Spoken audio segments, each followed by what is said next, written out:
Examination of lump or swelling. आता examination of lump or swelling म्हणजे surgical दृष्ट्या कुठल्याही शरीरामध्ये कुठल्याही प्रकारची गाठ असो, तर गाठ असते म्हणजे ती गाठ सर्जिकलच असते असं नाही. त्याच्यासाठी वेगवेगळ्या प्रकारचे स्वेलिंग येऊ शकतो. समजा आता आयुर्वेदानुसार आपण पाहिलं तर शोथ म्हणून वर्णन केलेलं आहे. तर शोथामध्ये एकांग शोथ, सर्वांग शोथ, अर्धांग शोथ असे प्रकार केलेले आहेत. आणि त्या शोथामध्ये मग आपल्याला या ठिकाणी जो चॅप्टर घेता एक्झामिनेशन ऑफ स्वेलिंगमध्ये, त्याच्यामध्ये आपल्याला आयुर्वेदानुसार हे गृहीत आहे की अर्बुद, व्रणशोथाचा शोथ म्हणजे इन्फ्लमेटरी स्वेलिंग. अर्बुद म्हणजे ट्युमर्स, इन्फ्लमेटरी स्वेलिंग म्हणजे व्रणशोथ, विभ्रदी. आणि मॉडर्ननुसार स्वेलिंगमध्ये सगळ्या प्रकारचे ट्युमर्स, सेल्युलायटिस आणि ॲब्सेस हे सगळे इन्क्लूड केलेले आहे. परंतु मॉडर्न सायन्सनुसार मेडिकल टर्म यूज करायची असेल तर लंप ऑर स्वेलिंग म्हणजे लेमॅनला समजेल असं लंप ऑर स्वेलिंग असं म्हटलेलं आहे. तर आयुर्वेदानुसार आपण शोथ हा शब्द जनरली टर्म यूज करतो आणि मॉडर्ननुसार लंप, स्वेलिंग, ट्युमर अशा प्रकारच्या 3 टर्म जे आहेत त्या आपल्याला लक्षात घ्यायला पाहिजे. कधी पण कोणी पेशंट आला तर स्वेलिंग आहे, लंप आहे, स्पेशली स्वेलिंग आहे म्हणजे हायड्रोसिलच्या बाबतीत झालं तर swelling over scrotum, swelling in the inguinal region.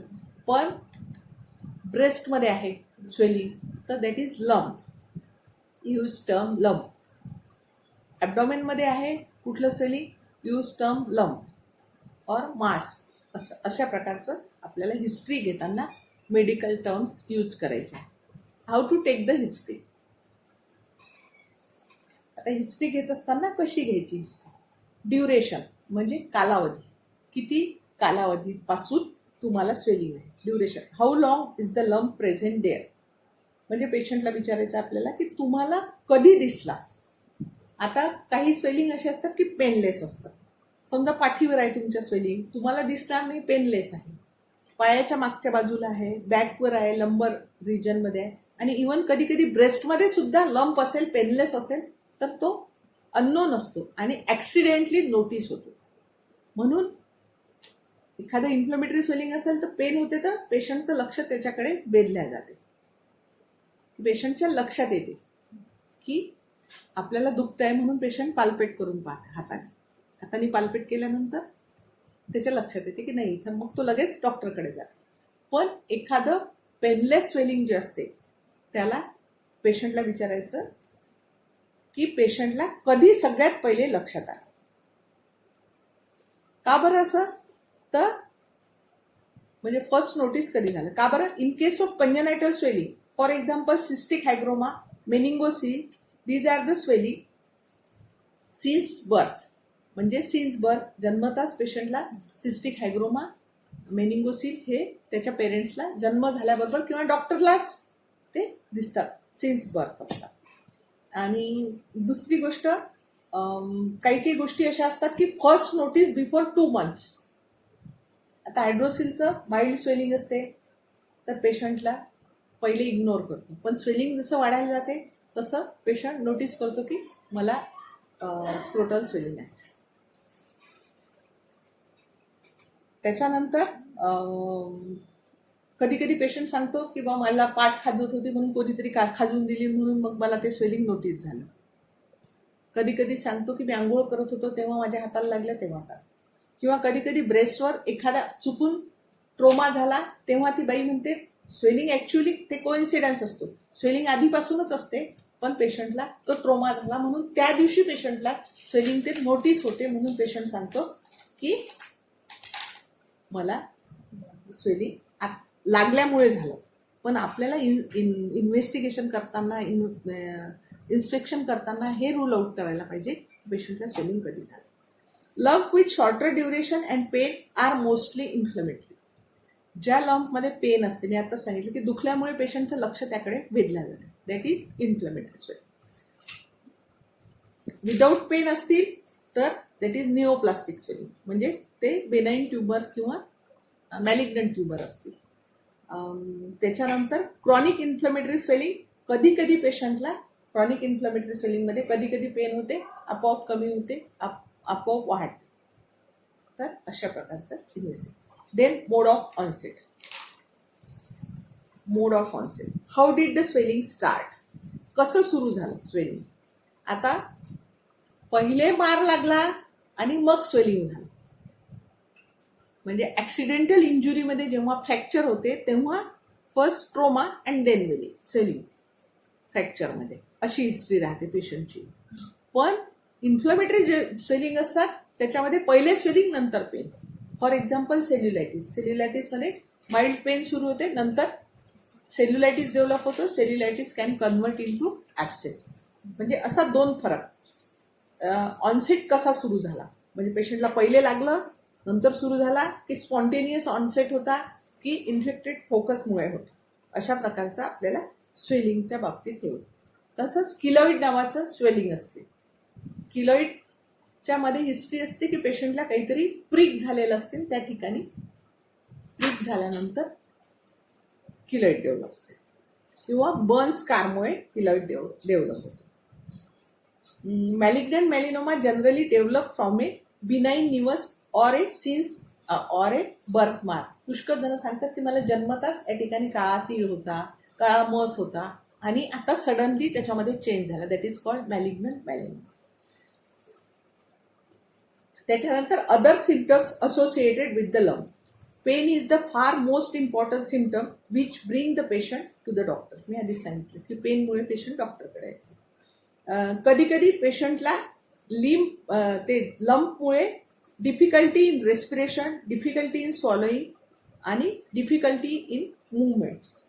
गळ्याच्या ठिकाणी असेल, इथं जर स्वेलिंग असेल नेक रिजनमध्ये, थायरॉइड रिजनमध्ये जर स्वेलिंग असेल तर पेशंटला रेस्पिरेशनला आणि डिग्लुटेशनला त्रास होतो किंवा सोलोईंगला त्रास होतो. त्याच्यामुळे पेशंट डॉक्टरकडे येतो. अदरवाईज पेन वगैरे नसते, पण दुसऱ्या फंक्शनला त्याला प्रॉब्लेम होतो म्हणून पेशंट डॉक्टर. आणि मुवमेंट्सला समजा आता आपल्याला ह्या ठिकाणी स्वेलिंग झालं, स्वेलिंग इतकं वाढते की रिस्ट्रिक्टेड मुवमेंट होऊन जातात.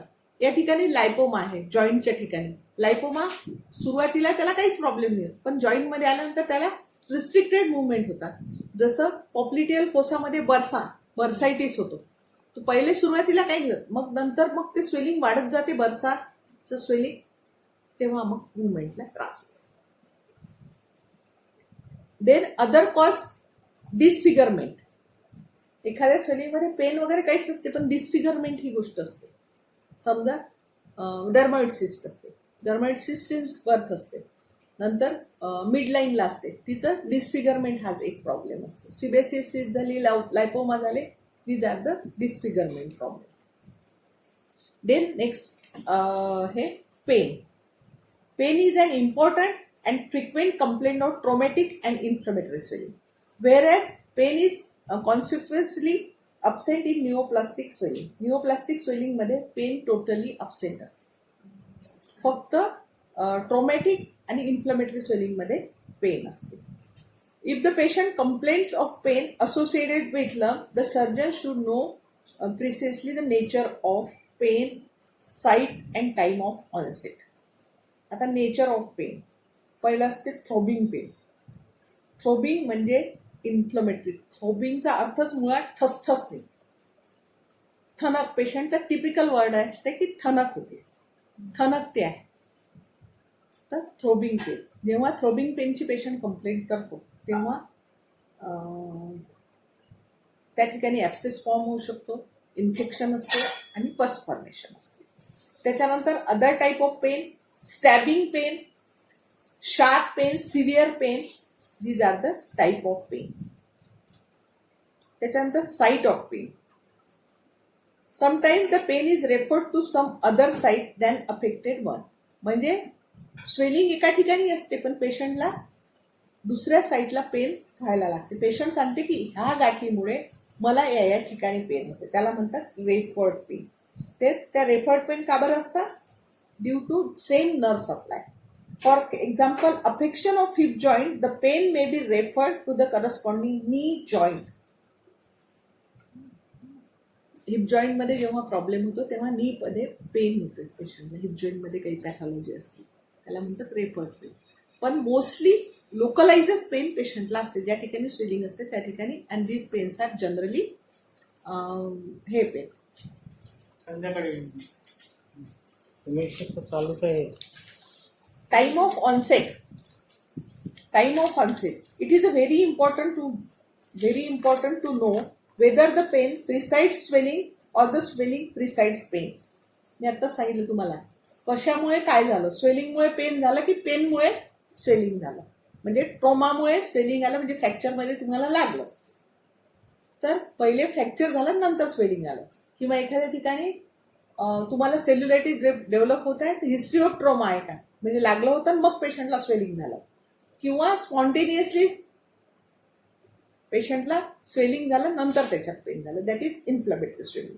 बिनाइन टेमरमध्ये swelling appears for long time without complain of pain. हे महत्वाचं आहे. पुष्कळ दिवस बिनाइन ट्युमर्स जे असतात हे सायलेंट फीचरमध्ये असतात. जेव्हा त्याच्यामध्ये सेकंडरी चेंजेस होतात म्हणजे मॅलिग्नंट चेंजेस जेव्हा होतात तेव्हा नर्व इन्व्हॉल्व्ह होतात आणि नर्व इन्व्हॉल्व्ह झाल्यामुळे पेशंटला pain. Then progress of swelling.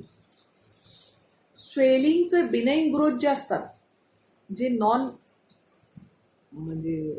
Malignant tumour असतात आयुर्वेदामध्ये त्याला ज्याच्यामध्ये आयुर्वेदात नाही ज्याच्यामध्ये सेकंडरी चेंजेस होत नाहीत ज्याच्यामध्ये मेटास्टासिस होते त्यांना आपण बिनाइन ट्युमर म्हणतो.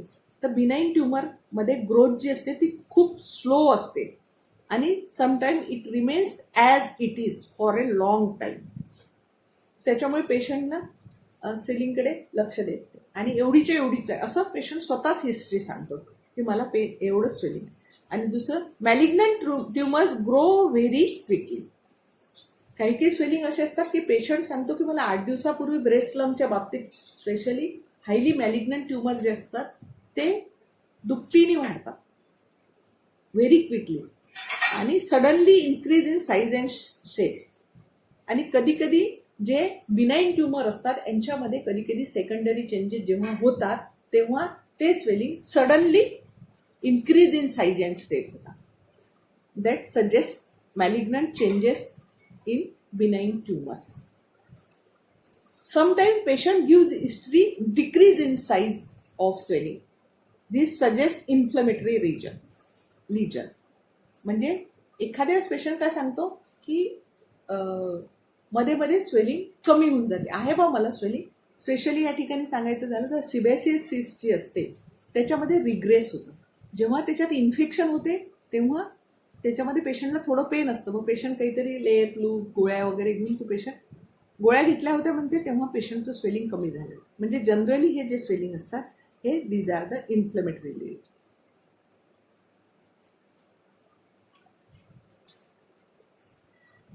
Then exact site of the swelling.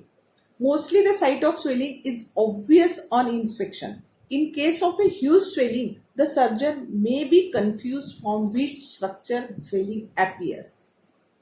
आता तुम्हाला सांगते मी हा मुद्दा खूप महत्वाचा असते. कधी पेशंट इग्नोर करतो स्वेलिंगला छोटं असते आणि ते स्वेलिंग खूप मोठं होते. मग एक्झॅक्ट साईट का बरं महत्वाची आहे कारण टिपिकल स्वेलिंग जे आहे फॉर एक्झाम्पल डर्मॉइड सिस्टच्या कॉमन साईट आहेत at the embryonic fusion and midline of body. बॉडीच्या मिडलाईनला असतो किंवा एम्ब्रियोनिक फ्युजन. एम्ब्रियोनिक फ्युजन कुठे आहे post auricular region, outer canthus of eye, inner canthus of eye, midline म्हणजे मिडलाईन. पण आता फॉर एक्झाम्पल तुम्हाला सांगायचं झालं आउटर कॅन्थस ऑफ आय आहे झालं स्वेलिंग. आउटर कॅन्थस ऑफ इथं स्वेलिंग झालं आणि स्वेलिंग वाढत इथं गेलं म्हणजे तुम्हाला आता एक्झॅक्ट साईट काय होती कुठून स्वेलिंग सुरू झालं होतं हे तुम्ही सांगू शकत नाही आणि पाहू शकत नाही. म्हणून पेशंटला विचारायचं की इथं तुला कधी झालं. किंवा पोस्ट ऑरिक्युलर रिजनमध्ये एखाद्या वेळेस सिबेसियस सिस्ट कॉमन साईट आहे पोस्ट ऑरिक्युलर रिजन. म्हणजे सिबेसियस सिस्ट इथं झाली तुम्हाला नेक रिजनमध्ये, पोस्ट ऑरिक्युलर रिजनमध्ये येऊन कानाचा भाग असा झाला तर मग तुम्ही त्याला चुकून डायग्नोसिस करा dermoid cyst but it is a sebaceous cyst. म्हणून exact origin of swelling should be known. म्हणून पेशंटला ओरिजिन कुठे आहे ते विचार. नेक्स्ट हिस्ट्री विचारायची. Fever. Enquiry must be made whether the patient ran temperature along with the swelling or not. If there is a temperature, suggest inflammatory swelling. Abscess anywhere in the body may associated with rise of body temperature. Typical example being axillary abscess, gluteal abscess, ischiorectal abscess, etc. Pyogenic lymphadenitis is often associated with fever. Sometimes Hodgkin disease and renal carcinoma are associated with fever. पण त्या फिवरचं पिक्चरच वेगळं असते, ॲब्सेसचं picture वेगळं असतं.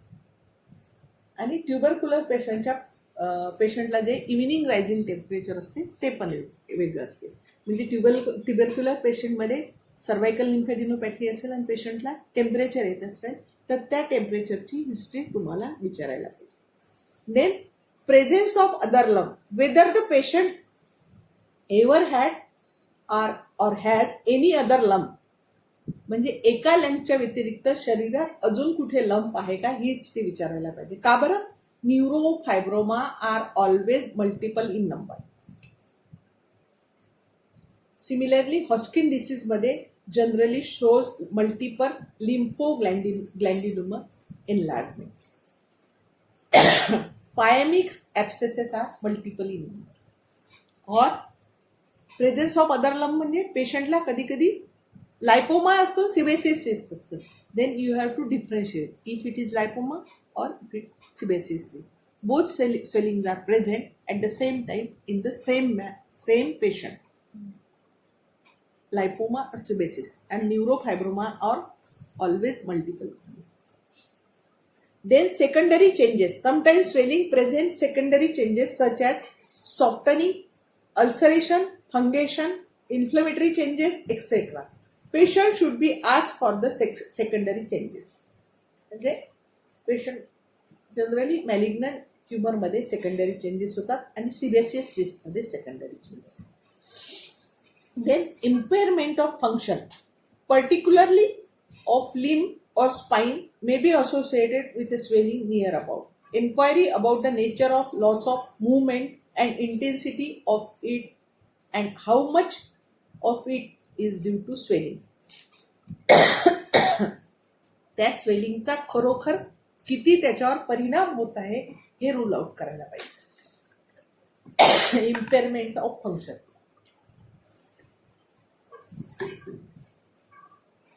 स्पाईनवर जर एखादं pressure येत असेल तर पेशंटला स्पाईनच्या मुवमेंटला त्रास होईल. जॉईंटच्या ठिकाणी असेल अप्पर लिंब लोअर लिंबमध्ये तर पेशंटला त्रास होईल. Recurrence of the swelling. If the swelling recur after removal this often indicates malignant changes. एक वेळा एक्सरसाइज केल्यानंतर जर स्वेलिंग परत रिकर होत असेल तर इंडिकेशन ऑफ मॅलिग्नंट म्हणजे मॅलिग्नंट ट्युमर तो आहे.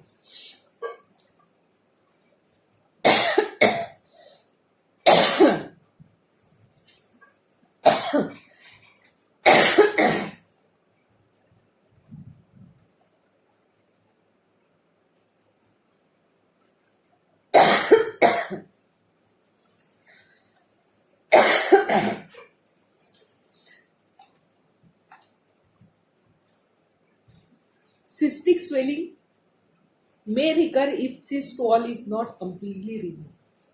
हे पुष्कळदा सिबेसिस सिस्टच्या बाबतीत होते. सिबेसिस सिस्टमध्ये सेकंडरी चेंजेस होतात, इन्फेक्शन होते आणि पेशंट साध्या एखाद्या जनरल प्रॅक्टिशनरकडे जातो, ॲब्सेस म्हणून तो ड्रेन केला जातो. त्या ठिकाणी सिस्टची वॉल तशीच राहते. मग त्याच्यात रिकर. तो पेशंट आपल्याजवळ जेव्हा येतो तेव्हा आपण हिस्ट्री विचारतो तर पेशंट सांगतो की चिरा दिला. मग अशा वेळेस ती सिबेसिस सिस्ट आहे और ॲब्सेस आहे हे बघायला. Loss of body weight. appearance of swelling may be associated with loss of body weight. This indicates that the swelling may be either a malignant growth or a cold abscess with generalized tuberculosis. Then past history. This may reveal presence of similar swelling or recurrence of swelling. Past history of syphilis or tuberculosis may offer clue to the present swelling. Past हिस्ट्रीमध्ये आपल्याला syphilis असेल किंवा अशा प्रकारचे swelling आले असतील किंवा tuberculosis असेल तर लिम्फॅडिनोपॅथी असेल.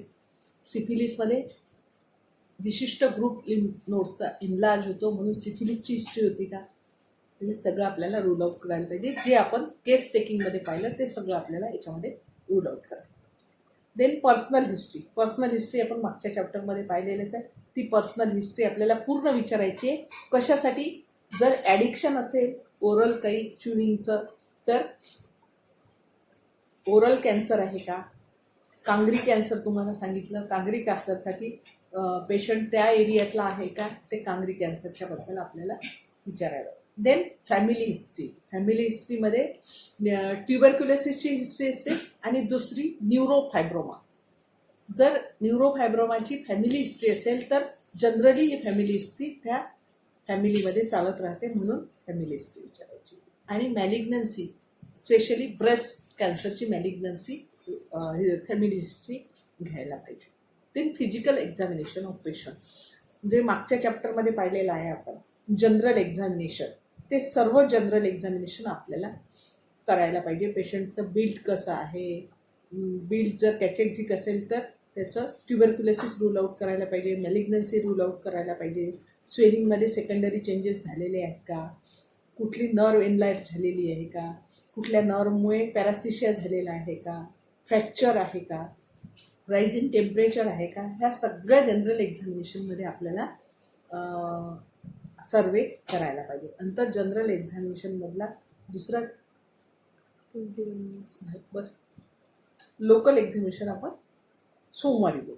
लोकल एक्झामिनेशन आणि पाल्पेशन सोमवारचे शकतो. ठीक आहे ना.